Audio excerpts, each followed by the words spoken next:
This is Daily Blast Live. We're talking about what you're talking about. You all ready for this? This is a sham. No. Y'all, just stop. Get real. Welcome to DBL. Look at me, lucky girl with my booze. Yes, I didn't know where you were going with that. I didn't know either. It's good to see you guys doing well. Yeah. Feeling good? Feeling happy. Oh, that's good to hear. All right, well, last week we talked all about the term woke and what it means. Dictionary.com defines it as having an active awareness of systemic injustices and prejudices, especially those involving treatment of ethnic, racial, or sexual minorities. Now, while that seems like a positive thing, many politicians are trying to rebrand it, as we've spoke about, as a negative thing, including famously Ron DeSantis, who's declared a war on woke culture, especially in business and schools. But is that really a winning strategy? Because check this out.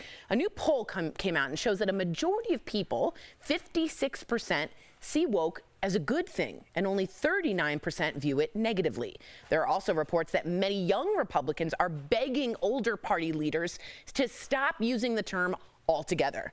DBL Nation, you're part of this panel. We want to hear from you. Do you see woke, simple question, as a positive or negative thing? This is for you to vote on. Go to dblvote.com to weigh in. What do you think of this new poll? I'll jump right in. I don't think it is a simple question. You said it's a simple question, yes or no. I don't think it is that simple because I think it's stupid, okay? And let me tell you why it's not a simple question. Please.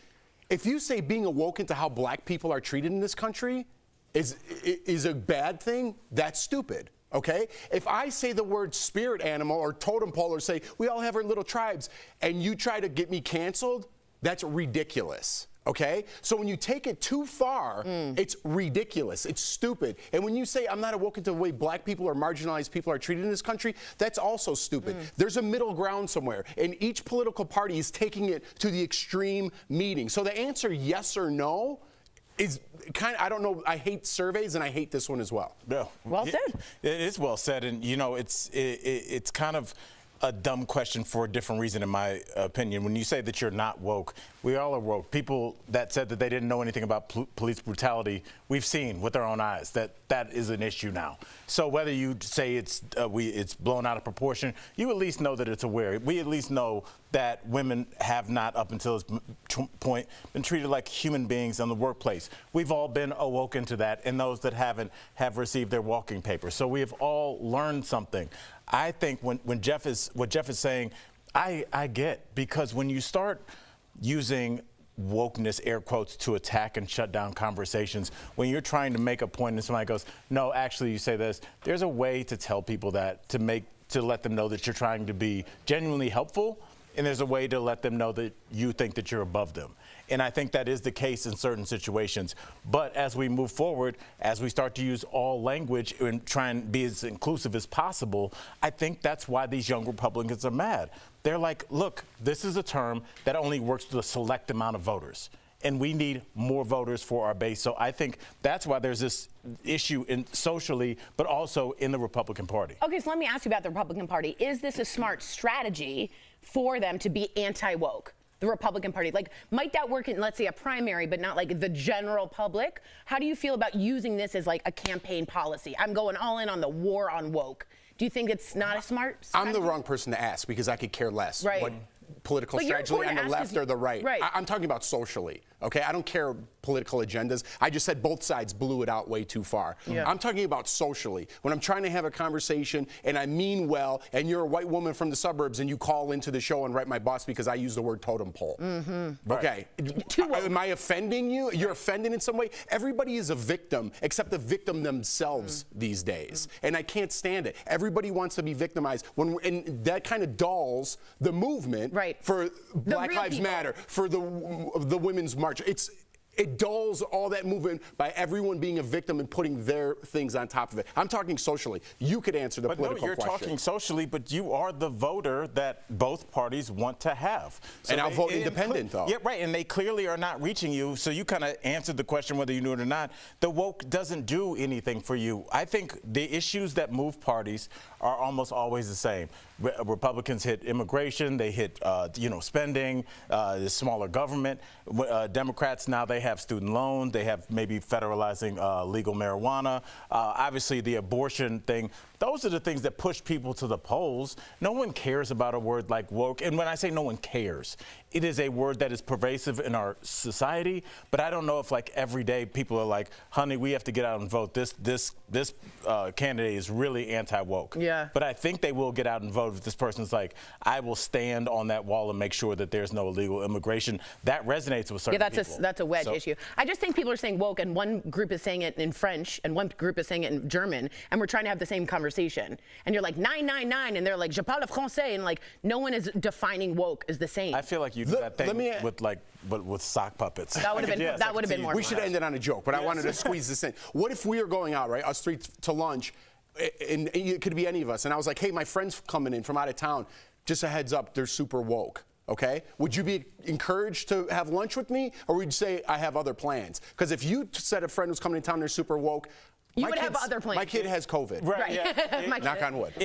I'm telling you, honestly, yeah, because it's not the way human beings talk to each other when they're genuinely trying to be right. But when you're answering a survey and the majority of people answered yes, they think it's a good thing, and then you put it in context the way I just did, who wants to hang out with that person? There are people that would. There are too woke people where it's too much. But what does the word mean? That's what I'm saying, and I say that's what I mean. Some people are saying in French, and some people are saying in German. We're not having the same conversation at all, in my point. Speaking of that, though, and we're going to keep the poll up here. Speaking of political strategies and that, how do you guys feel about what happened on January 6th? Because it is back in the news. It's very upsetting to some Republicans who'd rather it just all go away. Why is it making headlines? Tucker Carlson. He went all in, showing cherry-picked footage from that day, falsely claiming the riot was peaceful and characterizing most of the people involved as, quote, sightseers. In one example, he showed footage of police calmly escorting the QAnon shaman to the Senate floor. That is disgusting. What Tucker failed to show was footage like this of people violently attacking Capitol police officers, which disprove his claim. Senate Republicans, like, you won't even believe this, Mitch McConnell, are actually speaking out against Tucker Carlson, saying it's a mistake to mischaracterize what happened. But some House Republicans, including Kevin McCarthy, are defending Tucker, saying he's finally exposing the truth. So what do we think about this rebranding of January 6th? Is this a good idea politically to put the Capitol attack back in the news cycle? I got to be honest with you. If I were a Capitol policeman or woman, I would sue Tucker Carlson for defamation immediately. And you know why? One of the rules of defamation is reckless disregard for the truth. How dare you? You are lying, there's proof, and you're putting it out there. That is a definition of defamation. I would sue what I was thinking yesterday. About, as we showed all that of clip, Fox News, I would. It's like if we had somebody on videotape doing a drive-by shooting, and you were like, no, everything is fine, and you showed the footage of just the car pulling out of a driveway and then going to a McDonald's, and you're like, look, everybody. That is reckless. It's blatant. And it's insulting to everybody that's looking at it. We watched it live on TV. And I think that's, again, where a lot of the young Republicans are like, what are you guys doing? Right. Just own it and move on. Right. It's this weird thing where it lacks dignity, Jeff, to just not own it and be like, what we were saying ramped people up. It got out of control. People they died. Almost killed us. Yeah. And you know, this will never happen again, and these are the things we've put in place because this isn't who we are. That message would resonate way better than, like, there were just people sitting in, I don't know what you guys are talking about. There's a footage of a guy drinking water. Is that illegal? It's so insulting. Yeah, you took the words out of my mouth because, again, I hate extremes, right? Instead of just saying we're wrong, we have these teams, tribes, if you will. I wanted to say it again for the people that get real squirmy. No, you can't. I got in trouble for it one time. Really? That's why I said it twice right now. But button pusher. Yeah, and I'll get in trouble later. So I don't understand why people take these teams, and no matter what that team does, you have to stay on that team. Exactly. You have to back that team. Will Smith assaulted somebody. I don't know. Let's stop talking about it. I give him the benefit of the doubt. How about he assaulted somebody? I don't mean to bring up entertainment into this. No, you're right. How about January 6th was wrong? Thank you. Stop making it a point. Thank you. Move on and say you're wrong, like you said, to repeat it. I would have more credibility for someone that said, this was wrong, and I'm against this, and this is not what I want for our country. I want someone else in office that represents something better for our country. I'll tell you this, as we roll out, the best feeling in the world is admitting you're wrong and getting that weight off of you and just being like, I did that, I lied, and get it out. You know why? It's called the truth. Let's talk about about our poll results. 59% of you say positive. 41% of you say negative. Very interesting. We'll be right back. Somebody roll the clip. Let's make sure we have Jeff's sex tape. Wow, things are getting spicy here at DBL. Cold-hearted snake, look into his eyes. Let's roll that again, everybody.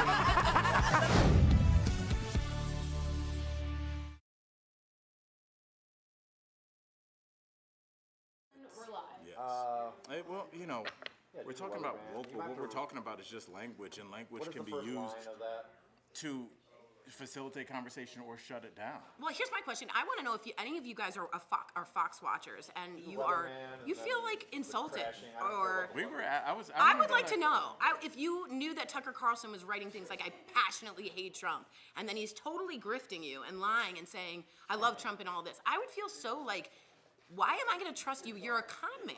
You're just a snake oil salesman. Okay, but like, let me look at this from Fox News' perspective, because they said when they started calling the election for Biden, they started losing viewers, and they were going over to Newsmax and other right-wing outlets. So Fox is like, they don't have any integrity. They're working with us. This is legally, Ari Melber, who I really love as a lawyer, he's on MSNBC, so whatever you think about that network, I'm not trying to go for it. But he said yesterday clearly, this is one of the most clear cases of defamation on First Amendment laws in history assembled. You have a blatant disregard for truth. That is the definition, unless you are also doing actual reckless malice for something. It is in the word defamation that you can't defame by lying. And they did, on a graphic, mad scale. So if I were Capitol Police and I'm Brian Sicknick's family, may he rest, he had a heart attack the day after because of a blood clot that was caused during the violence, I would be suing. I would be suing faster than you can imagine, and I would have the law on my side in First Amendment rights. You don't want his family suing back in the news cycle. That's why I can't believe that if they own it, it goes away. Right, why would he bring it back? It's just like, I'm talking strictly strategy here. Right, it's just a bad strategy. I agree with you. Much less immoral. I completely agree.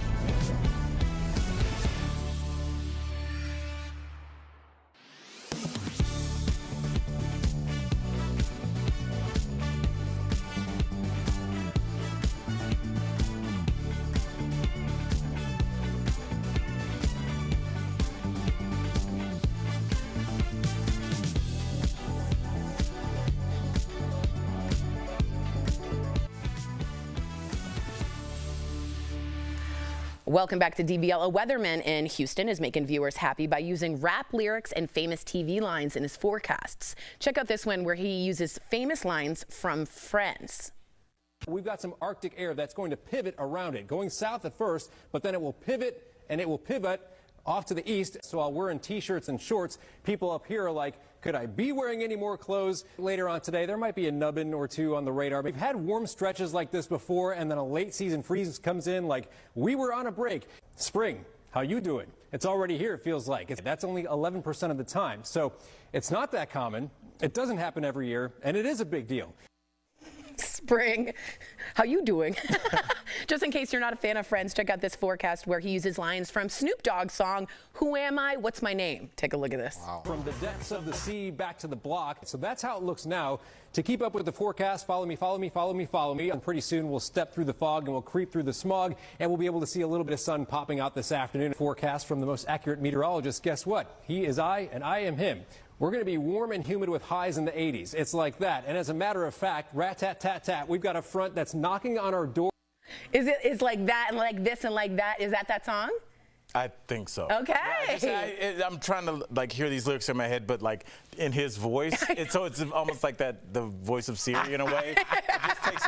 Let's do Snoop with none of the rhythm or style. Yeah, but I mean, look, I get it. I just think about Jeff. There have to be so many viewers that are like, what's going on with this weatherman? if you're like 68, you might not know Snoop's Who I Am. But it is good for the people who do know, because they are like writing him in now, which is good. Wait, check out this video. It's another one from Houston. A podcaster and his guest were at a cafe doing an interview when this happened. So quiet in here.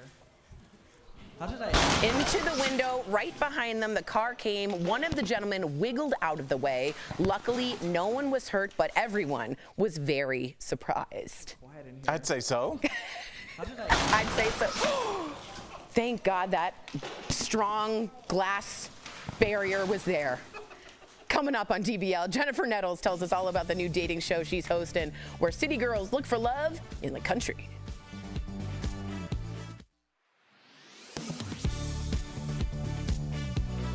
If you want to stay looking young, stop running. That's what a New York plastic surgeon is suggesting, saying extensive running gives people an older looking face faster. But is that true? To get some answers, we went to sports medicine doctor David Geyer and the Skin Cancer Foundation. It's about running.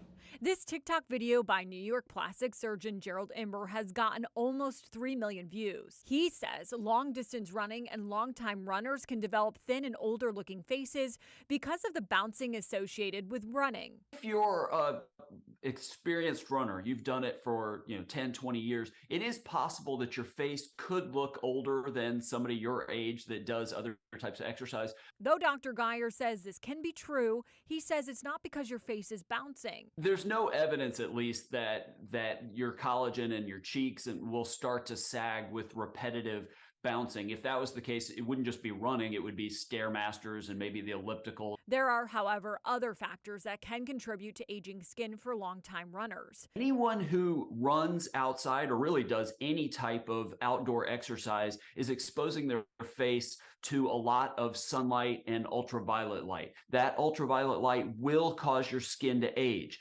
According to the Skin Cancer Foundation, regular daily use of SPF 15 can reduce your risk of developing melanoma by 50% and in turn can prevent premature skin aging. Dr. Geyer says fat loss in your face, which can happen when you run, can also make you look older. People that do that level of training, an hour, 2 hours a day or more, that are very thin, some of that will come from the fat in the face.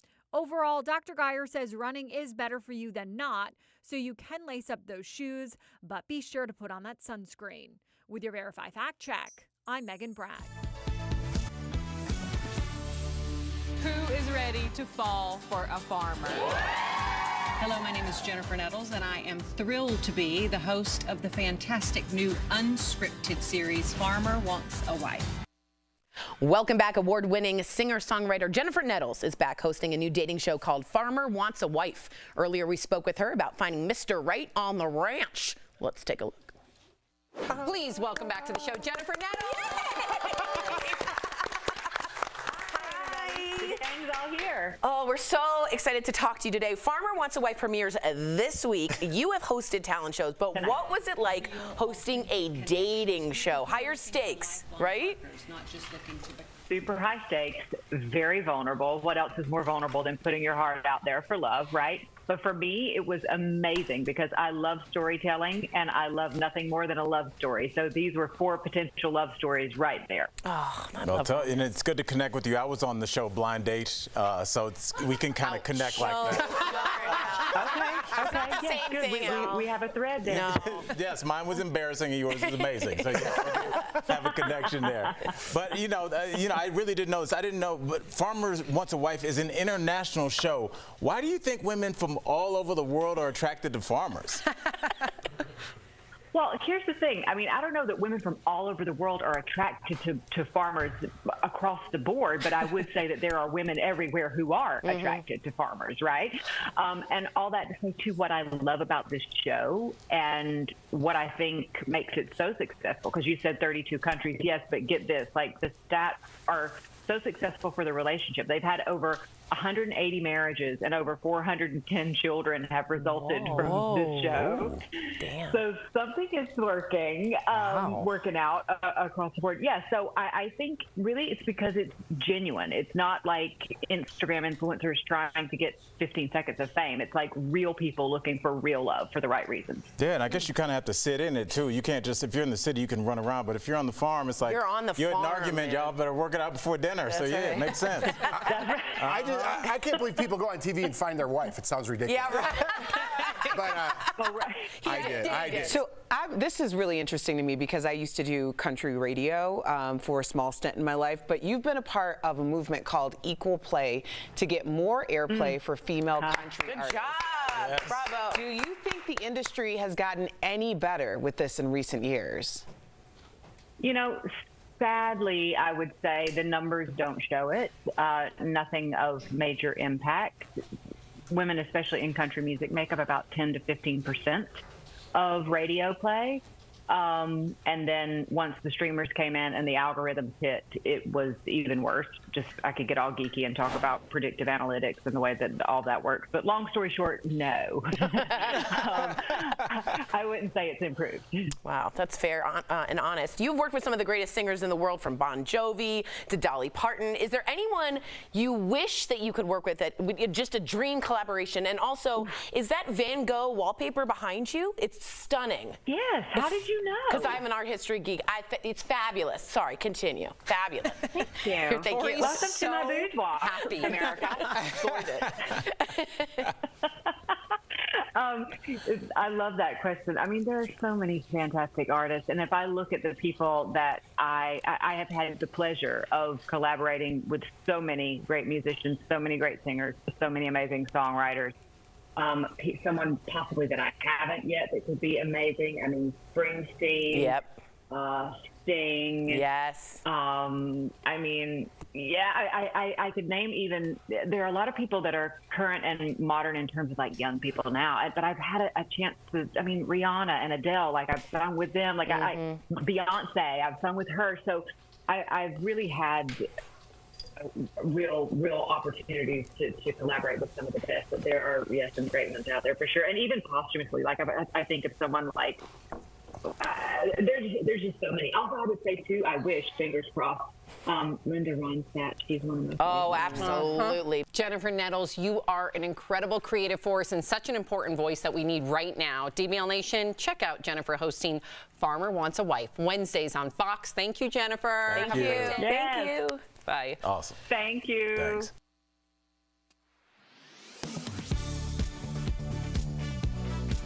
The Federal Trade Commission says Social Security scams are one of the most common government imposter scams. So we're going to tell you about two of the most popular ways scammers are trying to target your money and your personal information using these sources. First is the phone scam. Social Security says it will only call in rare circumstances, and if they do, you'll almost always be expecting the call. Meanwhile, scammers call out of the blue. Here's how the scam works. The scammer will call you, sometimes with a faked caller ID that says Social Security. Once you answer, they'll say your benefits are being suspended because of suspected fraud, or that they can increase them if you act now, but they need money, banking information, or personal data. But this is not how SSA works. A representative can't unilaterally cancel or increase your benefits on the spot. If there's an issue with your benefits, you'll get notices in the mail and in your online account asking for more information before they're suspended. However, just because you get a letter in the mail doesn't mean you should always trust it. The second most common Social Security scam comes in the mail. Here's how it works. Scammers send letters warning about an issue. They use the SSA's real logos and even the names of actual people who work there. To resolve the issue, they'll ask you to call a number which belongs to the scammer and then ask you to reveal your personal information. If you do get a letter in the mail or any other suspicious communication, make sure to only respond to it through a trusted method like SSA's online portal, the National Call Center at 800-772-1213, or by contacting your local office directly. With your Verify, I'm Brandon Lewis. Are you skeptical of headlines and what you see on social media? We are too. The Verify newsletter helps you distinguish between true and false information by answering your questions. It provides fast facts on trending topics, spotlights major stories, and even includes a daily fun fact for all those trivia buffs out there. Get Verify's fast facts delivered every weekday to your email inbox. Go to verifythis.com/email to check it out. Daylight saving time, as we know it today, began more than 50 years ago. In 1967, Congress passed the Uniform Time Act, which standardized time in the U.S. But does that mean every state must observe daylight saving time? Let's verify. Our sources are the Uniform Time Act, the Congressional Research Service, and state laws across the country. The Uniform Time Act created a nationwide daylight saving time schedule to move our clocks forward in the spring and back in the fall. But states can opt out and remain on standard time year-round. Today, Hawaii is the only entire state that doesn't change its clocks. Most of Arizona also doesn't observe daylight saving time, except for the part that's in Navajo Nation. This is because Navajo Nation extends into Utah and New Mexico, which do change their clocks. So to keep things consistent, they observe DST. So no, daylight saving time is not observed in all 50 states. It's also not observed in the 5 populated U.S. territories, like Puerto Rico or Guam. With your Verify, I'm Brandon Lewis.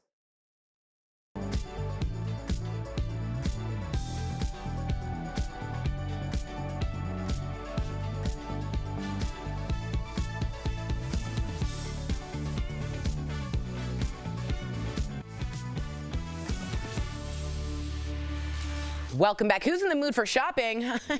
We got some amazing products. Thanks, Chris, from our friends at Morning Save. Check them out. Steph, what do you have for us today? I'm in the mood to shop. Ooh, Tori, hi, and hello DBL Nation. I am super excited to show off everything we've got today. The deals are fantastic. You need to check these out. So first up, this is backed by popular demand. Ooh. We've got the Tac Life 800 amp portable jump starter. Oh, I love this. So this deal includes 1 jump starter with the clamps, 1 car charger, 1 cigarette adapter, and 1 micro USB. Normally, these are $100, but we've got it for $39.99, which is saving 60%. Okay, check out this though, Tori. Oh, one of my favorites. We love sparkle, and it's the Tamborat lab-created gemstone princess cut ring. Yes! So this deal includes 1 beautiful ring that's available in 4 colors. The ring is available in sizes 6 to 9, and normally it's $64. Okay. But we've got it for $19.99, so that's saving up to 69%.